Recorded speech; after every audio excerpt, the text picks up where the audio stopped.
Welcome to my channel study strategy by NK. আমরা একটা সিরিজ নতুনভাবে স্টার্ট করতে চলেছি, that is the police series.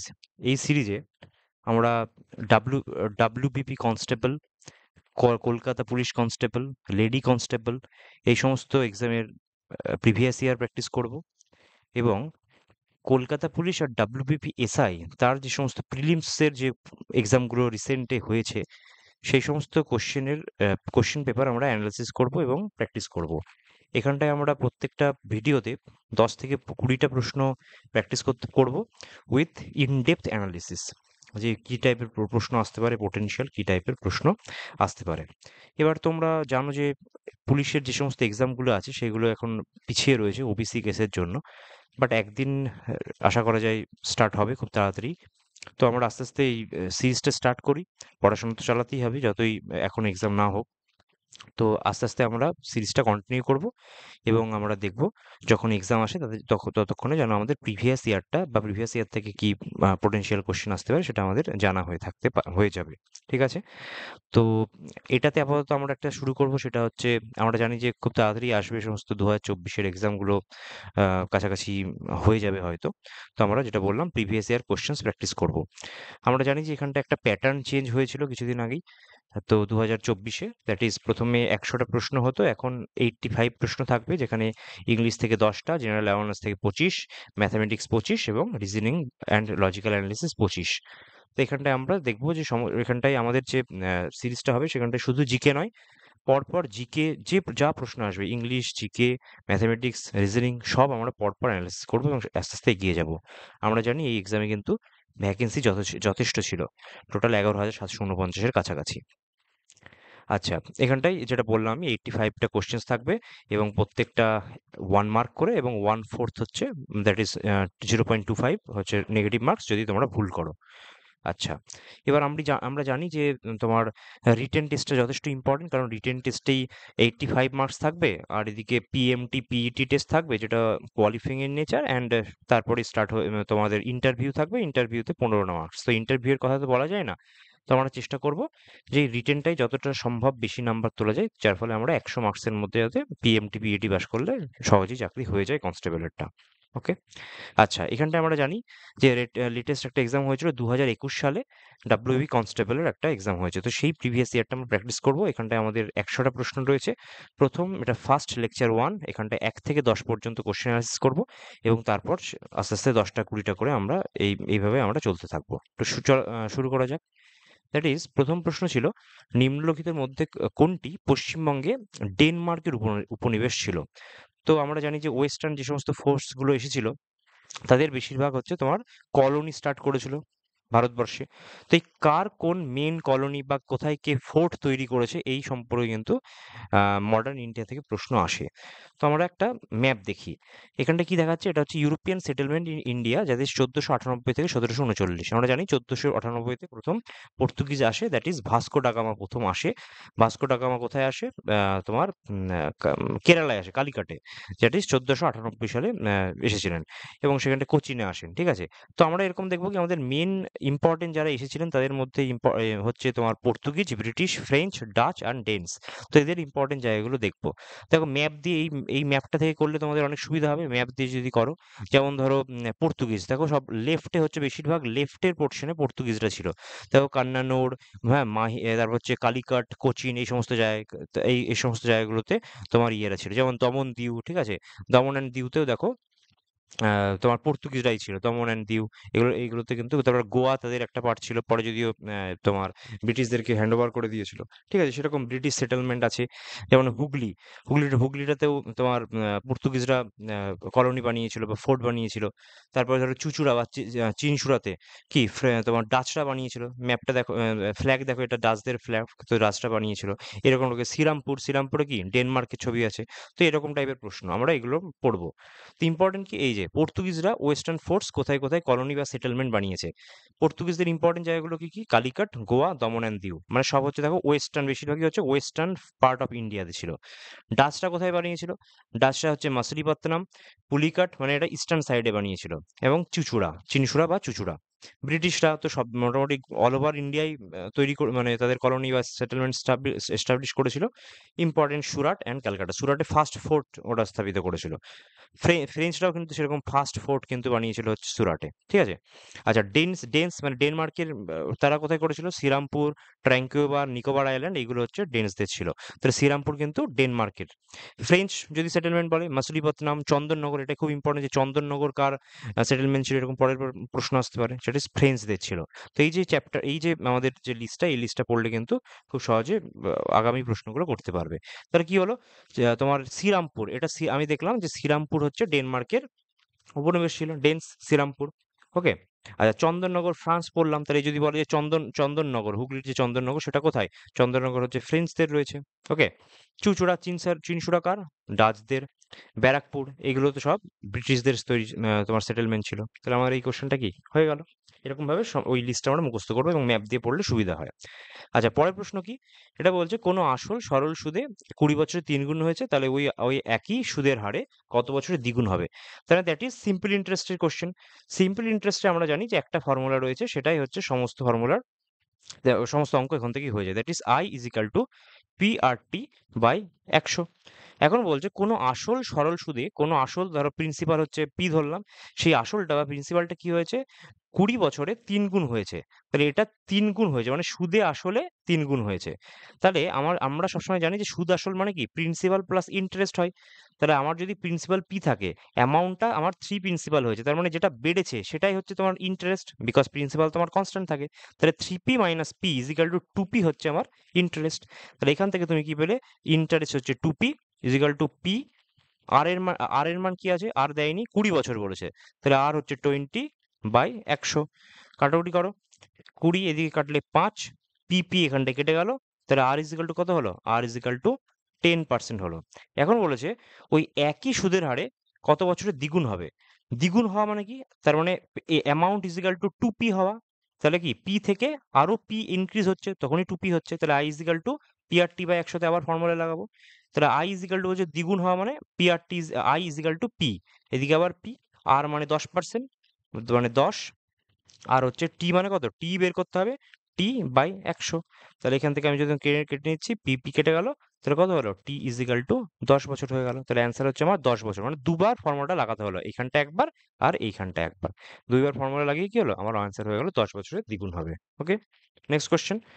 আচ্ছা, নেক্সট কোশ্চেন বলছে এটা সিরিজের কোশ্চেন, মানে রিজনিং এর কোশ্চেন, যে নিচের সংখ্যা সিরিজে কতবার 1, 3 এবং 7 একসাথে আছে, যেখানে মানে 1, 3, 7 একসঙ্গে আছে, যেখানে হচ্ছে 7 মাঝখানে এবং 1 ও 3 তার দুপাশে বসেছে। মানে এরকম হতে পারে 1, 3 হতে পারে, 1, 3 এবং 7 একসাথে আছে, বা এরকম হতে পারে যে 7 ভেতরে আছে, এখানটায় 3, 1 এরকম হতে পারে। এরকম কিন্তু বলেনি যে লেফট সাইড একদম শিওর নয়, দুপাশে রয়েছে, মানে তোমার 1, 3, 7ও হতে পারে, বা 3, 7, 1ও হতে পারে। তো আমি 7 গুনি, 7-এর দুই পাশে কি 1 আর 3 আছে? নেই, তার মানে এই 7টা ভ্যালুয়েবল নয়। এটা দেখছি হ্যাঁ দুই পাশে রয়েছে, তাহলে এইটা একটা পেলাম।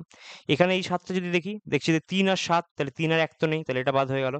এটা দেখলে 7 আর 1, এই 7-এর অপোজিটে কি আবার 7 আর 1, তাহলে এটাও বাদ।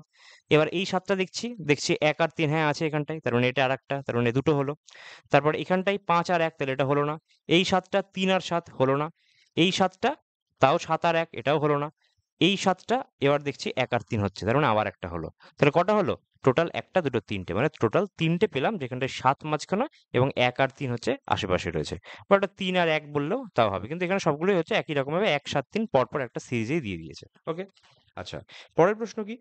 পরের প্রশ্ন হচ্ছে অলিম্পিকের প্রতিটি প্রতীকে, মানে যে সিম্বল থাকে, সেখানটায় 5টা রিং এর কোনটা কোন মহাদেশকে প্রতিনিধিত্ব করে? অপশন আছে 4টে। এই হচ্ছে আমাদের তোমার সিম্বল। এটা হচ্ছে অলিম্পিকের সিম্বল। কি কি রয়েছে? একটা রয়েছে তোমার ব্লু রয়েছে, একটা একটা দেখছি ব্ল্যাক, একটা আছে রেড, একটা রয়েছে ইয়েলো, এবং আর একটা রয়েছে গ্রিন। তা আমি কি করে মনে রাখবো? মুখস্থ করবো যে ব্লু, ব্লু মানে কি? তোমার যে ইউরোপকে ব্লু দিয়ে দেখানো হয় কেন? কারণ আমরা এটা মনে রাখবো যে ইউরোপের যে সমস্ত বাসিন্দা রয়েছে, ইউরোপিয়ানরা আছে, তাদের কি, যাদের যে চোখের মণিটা হয়, যেটা আইরিশ চোখের যে মণি হয়, সেই মণিটা কি তাদের নীল বর্ণের দেখতে, তারা নীল বর্ণের চোখের মণি। তাহলে তার মনে হচ্ছে নীলটা ইউরোপিয়ানদের ডিনোট করবে।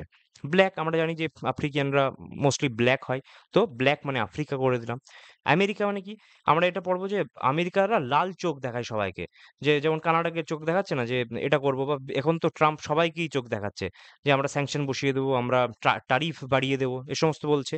তার মানে হচ্ছে লাল চোখ দেখাচ্ছে আমেরিকা, তো রেড হচ্ছে আমেরিকা। এরকম পরে পড়লে কিন্তু আমাদের ভুল হওয়ার চান্স কম। আচ্ছা, ইয়েলো মানে কি, আমরা জানি যে চায়নায় একটা রিভার রয়েছে, চায়নার কি রিভার রয়েছে, ইয়েলো রিভার রয়েছে। তো সেই ইয়েলো রিভার চায়না রয়েছে, চায়না আমাদের জানি এশিয়াতে, তো ইয়েলো রিভার, সেক্ষেত্রে আমরা বলতে পারছি যে ইয়েলো হচ্ছে তোমার এশিয়াকে ডিনোট করবে।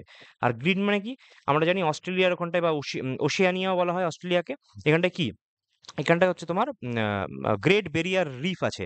তো গ্রেট বেরিয়ার রিফটা কি হচ্ছে, অনেক রকম তোমার বায়োডাইভার্সিটি রয়েছে।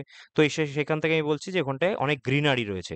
এরকম ভুল করে দেবে না যে গ্রিনারি আবার আমেরিকায় আছে কিনা, কারণ সাউথ আমেরিকায় রয়েছে, এরকম কোনো ব্যাপার নেই। অ্যামাজন রয়েছে, গ্রিনারি বেশি রয়েছে, নো। ওখানটায় গ্রেট বেরিয়ার রিফ থেকে মনে রাখবে। তাহলে এই লজিকে যদি পড়ো, তাহলে তোমার কোনো কনফিউশন হবে না বা ভুলবেও না। এখানে কোশ্চেন কি দিয়েছে, যে বলেছে এশিয়া মহাদেশ কি, আমি পড়লাম এশিয়া মহাদেশের মধ্যে কি অবস্থিত, চায়না অবস্থিত। আর চায়না হচ্ছে তোমার, চায়নাতে রয়েছে হচ্ছে ইয়েলো রিভার, তার মানে অ্যান্সার হচ্ছে আমার হলুদ। হয়ে গেল। আচ্ছা, পরে আচ্ছা, এখান থেকে অলিম্পিকের যে অলিম্পিকের রিং এর কথা বললো, সেখান থেকে কিন্তু অলিম্পিকের বিভিন্ন প্রশ্ন আসতে পারে, যেটা সবসময় ইম্পর্টেন্ট হয় স্ট্র্যাটেজিকের মধ্যে। সেটা কি, যে অলিম্পিক্সে তোমার সামার অলিম্পিক্স কবে স্টার্ট হয়েছে? প্রথম স্টার্ট হয়েছে 1896 সালে, প্রথম হয়েছে সামার অলিম্পিক। কোথায়? আমরা সবাই জানি এথেন্স, গ্রিসে হয়েছিল। উইন্টার উইন্টার অলিম্পিক্স প্রথম কথা কবে হয়? 1924 সালে। কোথায়? চ্যামনিক্স, ফ্রান্সে। প্যারা অলিম্পিক কোথায় হয়েছে ফার্স্ট? 1960 সালে, রোম, ইটালির রোমে হয়েছিল।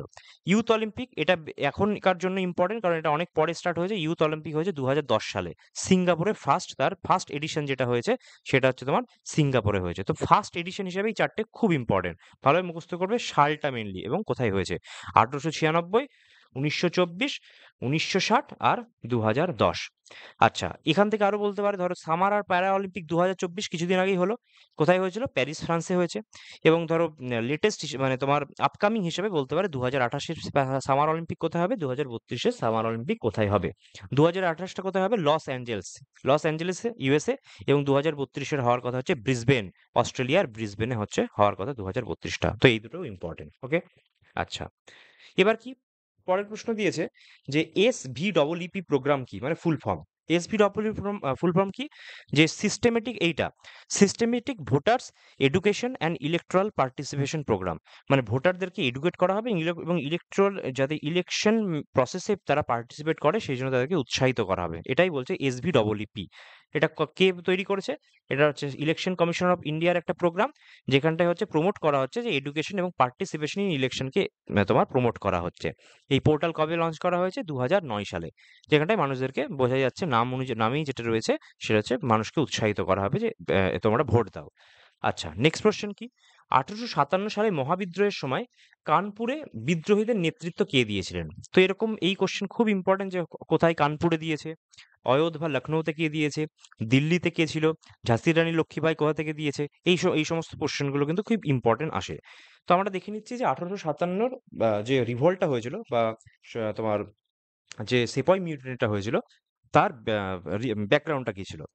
আমরা জানি যে মোটামুটি স্টার্ট হয়েছিল মার্চ 29, 1857 সালে, যখন মঙ্গল পান্ডে ছিলেন 34th বেঙ্গল নেটিভ ইনফ্যান্ট্রির একজন পার্ট। ব্যারাকপুরে ব্যারাকপুরে কি করলেন, তিনি একজন যে সার্জেন্ট ছিল, সেই সার্জেন্টকে তিনি গুলি করেছিলেন ব্যারাকপুরে, ওকে।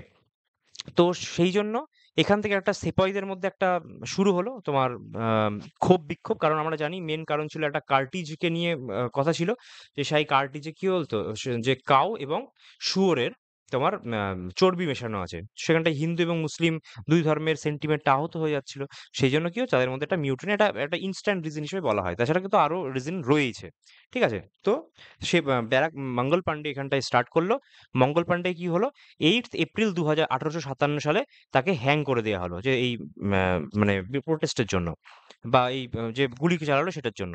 এরপর আস্তে আস্তে কি হলো, এই মিউটিনিটা সিপাহীদের মধ্যে ছড়িয়ে পড়তে থাকলো। দ্যাট ইজ 24 এপ্রিল কি হলো, যে তোমার থার্ড নেটিভ ক্যাভেলরি, এটা ছিল আগেরটা ছিল ইনফ্যান্ট্রি, এটা ক্যাভেলরি মানে ঘোড়ার যে ক্যাভেলরি এটা ছিল সৈন্য গুটটা, সেখানে কি হলো মিরাটে তোমার 24শে এপ্রিল হচ্ছে রিফিউজ করলো, কার্টিজ চালাবো না তাই বললো।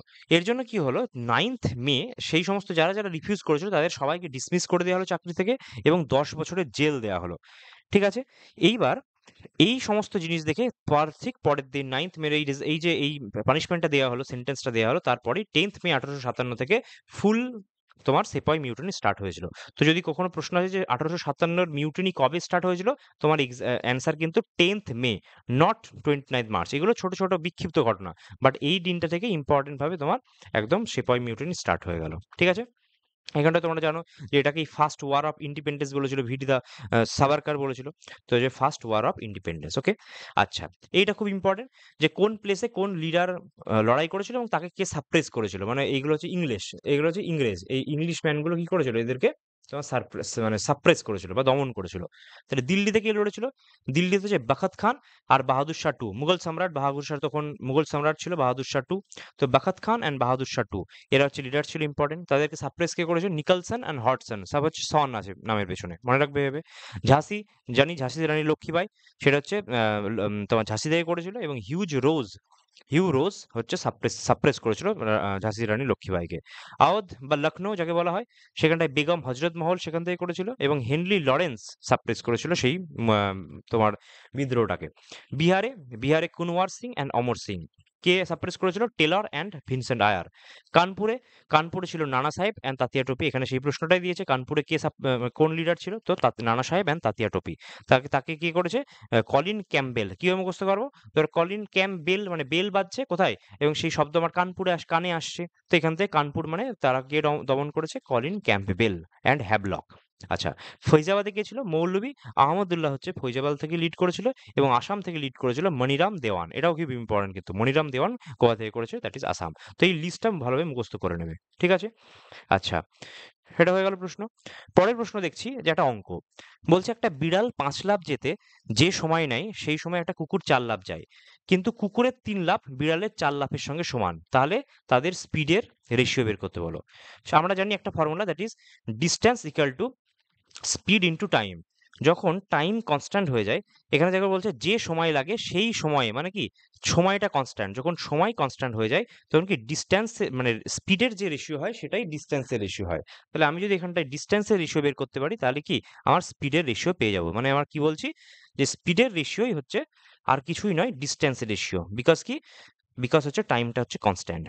ওকে, এখন দেখছি যে কুকুরের 3 লাফ মানে একটা ডগের 3 লাফ কত সময়, একটা বিড়ালের একটা ক্যাটের 4 লাফের সঙ্গে সমান। তাহলে আমি যদি এরকম করি যে ডগের 1 লাফ কত বিড়ালের কত সঙ্গে সমান, ডগের 1 লাফ হচ্ছে ক্যাটের 4/3 লাফের সমান। এটা আমি পেয়ে গেলাম, এই যে 3 লাফটাকে এদিকে নিয়ে গেল, তাহলে 4/3 লাফ। এখন আমার প্রশ্ন আছে যে বিড়াল হচ্ছে 5 লাফ, বিড়াল কি কত লাফ যাচ্ছে, কোথায় গেল? বিড়াল হচ্ছে তোমার 5 লাফ যাচ্ছে বিড়াল, তাহলে বিড়াল হচ্ছে 5 লাফ যাচ্ছে, আর হচ্ছে কুকুর যাচ্ছে কত, কুকুর যাচ্ছে হচ্ছে 4 লাফ যাচ্ছে কুকুর। এখন আমি যদি এরকম এটাকে করার চেষ্টা করি, তাহলে আমি দেখছি এখানে ডগের 1 লাফ, তো ডগকে আমি বিড়াল দিয়ে আমি করতে পারছি, তো তাহলে 4 লাফ কুকুরের মানে কত, মানে 1 লাফ কুকুর মানে হচ্ছে 4/3 অফ বিড়াল, তাহলে 4 লাফ কুকুর মানে কি 4 × 4/3, তাহলে 4 × 4/3 অফ কি, অফ হচ্ছে বিড়াল, মানে কুকুরটাকে আমি বিড়ালে কনভার্ট করলাম। আর এদিকে তো 5 লাফ বিড়ালের ছিলই, তাহলে কি দুটোই একই জায়গায় নিয়ে এলাম, তাহলে সুবিধা হয়ে গেল। এখানে আমি জাস্ট ইয়ে করলে হয়ে যাবে আমার। তাহলে কি আমার রেশিওটা কি হলো, রেশিওটা হলো 5:4 × 4/3, মানে হচ্ছে 15:16। অ্যান্সার তাহলে আমার হচ্ছে 15:16। এরকম যদি কোশ্চেন দেয়, টাইম যেখানে কনস্ট্যান্ট সেখানে হচ্ছে স্পিডের রেশিও মানেই হচ্ছে ডিস্টেন্সের রেশিও। সেখান থেকে আমি দুটোকে একই মানে বিড়াল বিড়াল করে ফেললাম, বা তুমি কুকুর কুকুরও করতে পারো। একটা ভেরিয়েবলে নিয়ে এসে তোমার অঙ্কটা করতে হবে। ঠিক আছে, আচ্ছা, পরের প্রশ্ন দিয়েছে 2023 সালের পুরুষদের যে ক্রিকেট বিশ্বকাপ হয়েছিল সেটা কোথায় হয়েছে। আমরা সবাই জানি 2023-এরটা হয়েছিল ভারতবর্ষে, এবং আমরা কি করেছিলাম, আমরা কিন্তু ফাইনালে হেরে গেছিলাম অস্ট্রেলিয়ার কাছে, তাই না? ট্রেভিস হেড আমাদের অবস্থা খারাপ করে দিয়েছিল। তো এরকম ইম্পর্টেন্ট কোশ্চেন আসতে পারে যে স্পোর্টস ইভেন্ট 2023-এর ওয়ার্ল্ড কাপ আমরা জানি যে সেটা ইন্ডিয়ায় হয়েছে, এবং ইন্ডিয়ায় জিতেছে। সরি, ইন্ডিয়া জেতেনি, অস্ট্রেলিয়া জিতেছে। ইন্ডিয়া পরের দুটো জিতেছে। 2024-এর টি-20 ওয়ার্ল্ড কাপ মেন্স কোথায় হলো, 2024-এরটা হলো তোমার ইউএসএ অ্যান্ড ওয়েস্ট ইন্ডিজে। কে জিতলো? ইন্ডিয়া জিতলো। কাকে হারালো? সাউথ আফ্রিকাকে ফাইনালে হারালো। Host and winner is important. 2024-এর টি-20 ওয়ার্ল্ড কাপ ওমেনে হয়েছিল। কে জিতলো? নিউজিল্যান্ড জিতলো। অ্যান্ড এটা নিউজিল্যান্ড হচ্ছে উইনিয়ার। অ্যান্ড হোস্ট কে ছিল? হোস্ট ছিল ইউএই। মানে প্রথমে আর তোমার বাংলাদেশে হওয়ার কথা ছিল, কিন্তু বাংলাদেশে যেহেতু অনেক সমস্যা চলছে সেই জন্য ইউনাইটেড আরব এমিরেটসে হোস্ট হয়েছিল। 2025-এর চ্যাম্পিয়ন্স ট্রফি আমরা জানি। 2025-এর চ্যাম্পিয়ন্স ট্রফি পাকিস্তান হোস্ট করলো। পাকিস্তান আর দুবাই মিলে করেছিল। ভারত সবকটা ম্যাচ কোথায় ইয়েতেই করেছিল, দুবাই খেলেছিল, কিন্তু অফিসিয়াল হোস্ট কিন্তু পাকিস্তান। কে জিতলো? ইন্ডিয়া জিতলো। ওকে। আচ্ছা, 2000 ইন্ডিয়া নিউজিল্যান্ডকে হারিয়ে দিল, তাই না? আচ্ছা, 2026-এর টি-20 ওয়ার্ল্ড কাপ কোথায় হবে সেটা ইম্পর্টেন্ট। এটা হবে ইন্ডিয়া অ্যান্ড শ্রীলঙ্কা যৌথভাবে করবে। যেটা তোমার 2023-এ শুধু ইন্ডিয়া করেছিল, এবার কিন্তু ইন্ডিয়া অ্যান্ড শ্রীলঙ্কা করবে। আবার 2011 সালে কি করেছিল? ইন্ডিয়া বাংলাদেশের সঙ্গে করেছিল। তো এবার হচ্ছে ইন্ডিয়া আর শ্রীলঙ্কা। 2027-এর world cup, 50 over world cup, সেটা কোথায় হবে? সেটা হবে Namibia Zimbabwe Namibia and South Africa. South Africa, এই তিনজন মিলে আফ্রিকা কন্টিনেন্টের এই তিনজন তোমার কান্ট্রি মিলে কিন্তু 2027-এর ওয়ার্ল্ড কাপটা হোস্ট করবে। জিম্বাবুয়ে, নামিবিয়া, সাউথ আফ্রিকা, যে কটা বললাম সেগুলো কিন্তু খুব ইম্পর্টেন্ট। আচ্ছা, আদার স্পোর্টস হিসেবে ইম্পর্টেন্ট, 2026-এর ফিফা ওয়ার্ল্ড কাপ কোথায় হবে সেটাই ইম্পর্টেন্ট। তারপর হচ্ছে তোমার 2024-এর অলিম্পিক, অলিম্পিকটা তো বলেই দিলাম, ঠিক আছে? এরকম কিন্তু সব হচ্ছে ইম্পর্টেন্ট, যেগুলো তোমার আপকামিং হিসেবে আপকামিং কবে কি হবে সেটা কিন্তু যথেষ্ট ইম্পর্টেন্ট, ঠিক আছে? আচ্ছা, এবার কি 2000 সেক্ষেত্রে বলা, এবার আলোচনা করা যাক যে 2026-এর যে ফিফা ওয়ার্ল্ড কাপটা হবে সেটা কোথায়। প্রথমে হচ্ছে 2022-এ ওয়ার্ল্ড কাপটা কোথায় হয়েছিল? কাতারে হয়েছিল, এবং জিতেছিল মেসির দল, আর্জেন্টিনা জিতেছিল এখানটায়। ওকে। এবার 2026-এর ফিফা ওয়ার্ল্ড কাপটা কোথায় হবে? মুখস্থ করতে হবে আমাকে কিন্তু, যে United states, Mexico and Canada, এই তিনটে মিলে, মেক্সিকো অ্যান্ড কানাডা, এই তিনটে মিলে কি করবে? তিনটে দেশ মিলে হচ্ছে তোমার 2026-এর ফিফা ওয়ার্ল্ড কাপটাকে হোস্ট করবে। আচ্ছা, অলিম্পিক্স বললাম, অলিম্পিক্স তো সব হলো। 2024-এরটা হয়েছে প্যারিস, ফ্রান্সে। 2028 হচ্ছে লস অ্যাঞ্জেলেস, আর 2032 হচ্ছে ব্রিসবেনে হওয়ার কথা আছে, ঠিক আছে? আচ্ছা, কমনওয়েলথ 2026টা ইম্পর্টেন্ট। কমনওয়েলথ কোথায় হবে? কমনওয়েলথ হবে গ্লাসগো। গ্লাসগো, স্কটল্যান্ডে কমনওয়েলথ গেমস 2026 হবে। এশিয়ান গেমস 2026 কোথায় হবে? নাগোয়া, জাপানে হবে। Nagoya, Japan. And winter Olympics হবে তোমার মিলান, ইটালির মিলানে হচ্ছে উইন্টার অলিম্পিক্স হবে। একটা হিসাব করবে সবসময় যে অলিম্পিক্স যে বছরে হয় তার ঠিক 2 বছর পর পর হচ্ছে বাকি সমস্ত ইম্পর্টেন্ট গেমসগুলো হয়। কমনওয়েলথ বলো, এশিয়ান বলো, আর উইন্টার অলিম্পিক্স বলো, এগুলো সব হচ্ছে সবসময় 2 2 গ্যাপে হবে। 2020-তে যেমন যদি টোকিও অলিম্পিক হওয়ার কথা ছিল, যদি 2021-এ হয়েছিল, তাহলে বাকিগুলো কোথায় হয়েছে? 2022-এ কমনওয়েলথ হয়েছে, 2022-এ এশিয়ান গেমস হয়েছে। সবসময় 2 বছর এগিয়ে থাকবে বা 2 বছর পিছিয়ে থাকবে, মানে একই বছর কিন্তু সব হয় না। আর মানে অলিম্পিক যে বছরে হয় তার 2 বছর পর বাকি বড় বড় ইভেন্টগুলো একই বছর হয়, মানে যে বছর কমনওয়েলথ হবে সেই বছরই এশিয়ান গেমসও হয়, উইন্টার অলিম্পিক্সও সেই বছরই হয়, ঠিক আছে? এগুলো পড়ে রাখলাম। আচ্ছা, এগুলোই ছিল। আচ্ছা, এবার 9 নম্বর প্রশ্ন কি বলছে? একটা প্রফিট অ্যান্ড লসের বলছে, একটা দ্রব্য এত টাকায় বিক্রি করলে যে টাকা লাভ হয়। আমরা জানি প্রফিটের ফর্মুলা কি? প্রফিট মানে হচ্ছে এসপি মাইনাস সিপি, কারণ হচ্ছে এসপিটা প্রফিট হলে এসপি বড় হয়, তাই তো? আর যদি লস বলে, লস ইজিক্যাল টু কি? লস ইজিক্যাল টু হচ্ছে সিপি মাইনাস এসপি, কারণ কস্ট প্রাইসটা বড় হয়ে যায় সেলিং প্রাইসের থেকে। এই দুটো ফর্মুলা আছে আমার। তো আমি ধরো এই কোশ্চেনটা বলেছে কস্ট প্রাইস বের করতে বলেছে, আমি কস্ট প্রাইসটা ধরে নিলাম যে সিপিটা আমাকে বের করতে হবে। এখন বলছে যে 1754 টাকায় যদি সে লাভ মানে বিক্রি করে, তাহলে লাভ হয়। লাভ মানে কি? এসপি বেশি হবে। তাহলে 1754 মাইনাস হচ্ছে সিপি, এটা আমার প্রফিট হলো। সেটা কার সঙ্গে সমান হবে? সেটা যদি আমি 1492 টাকায় বিক্রি করি তাহলে লসের সঙ্গে সমান হবে। তাহলে লস মানে কি? আমার সিপি বড় হবে, তাহলে লস মাইনাস 1492। ব্যাস, কোনো ফর্মুলা মুখস্থ করার দরকার নেই, এরকম করলো। এবার সিপিটাকে এইদিকে পাঠাও, তাহলে 2 সিপি ইজিক্যাল টু কত? 1754 আর 1492। তাহলে 6 9 5 14, 31 32। তাহলে সিপির মান কত হলো? 16 23। অ্যান্সার হয়ে গেল অপশন সি। মানে জাস্ট বেসিক, একদম বেসিক থেকে প্রশ্ন করেছে এটা, প্রফিট অ্যান্ড লসের সম্পর্কের মাধ্যমে এটা পুরোটা করা যাবে। ওকে। এবার 10 নম্বর প্রশ্নটা করি। বলছে, লক্ষণ আমার বাড়ি থেকে 15 কিলোমিটার পশ্চিমে গেল। আমরা সবাই জানি যে এটা হচ্ছে ইস্ট, ওয়েস্ট, নর্থ, সাউথ। তাহলে আমার যদি বাড়ি এখানটায় হয়, লক্ষণ কি করছে? 15 কিলোমিটার প্রথমে পশ্চিম, মানে এদিকে গেল, 15 কিলোমিটার এদিকে গেল। তারপর বাঁদিকে ঘুরে 20 কিলোমিটার হাঁটলো। তাহলে বাঁদিক মানে কি? এই দিকটা, তাহলে বাঁদিকে গেল এবং আরো 20 কিলোমিটার হাঁটলো। সে তারপর পূর্ব দিকে গেল, মানে পূর্ব দিক মানে কি, ডান দিকে, পূর্ব দিকে 25 কিলোমিটার গেল, তার মানে অনেকটা গেল, 25 কিলোমিটার পর্যন্ত গেল টোটাল, এই টোটালটা 25 কিলোমিটার গেল, ঠিক আছে, এতদূর পর্যন্ত। তার মানে আমি যদি এরকম করি তাহলে অ্যাকচুয়ালি 15 কিলোমিটার হচ্ছে এইটুকু, আর 10 কিলোমিটার হচ্ছে এতটা। এখন বলছে শেষে বাঁদিকে ঘুরে 20 কিলোমিটার গেল, মানে এই বাঁদিক মানে উপর দিকটা হবে, কারণ এভাবে তাকিয়ে আছে, তার মানে এই দিকটা বাঁদিক, তাহলে বাঁদিক করে আরো 20 কিলোমিটার, মানে একদম স্ট্রেট লাইন গেল, কারণ এটা 20 তো এটাও 20, তার মানে এইখানটা এসে ও উপস্থিত হলো। এখন বলছে বর্তমানে লক্ষণ আমার বাড়ি থেকে কত দূর, তাহলে কি হলো, এইখানটায় সে এখন বর্তমানে এইখানটায় অবস্থিত, আর ওর বাড়ি এখানটায়, লক্ষণ তো এখানে এখানটায় লক্ষণ বসে আছে, আর তার বাড়ি হচ্ছে এখানটায়, তাহলে ডিস্টেন্সটা কত, ডিস্টেন্স হচ্ছে 10 মিটার, এই যে টোটালটা 25, এটাকু 15, তাহলে এটুকু 10, তাহলে 10 কিলোমিটার ডিস্টেন্স হয়ে গেল। এইটুকুই আমাদের এই প্রথম ভিডিওতে আমরা 10টা কোশ্চেন অ্যানালিসিস করলাম।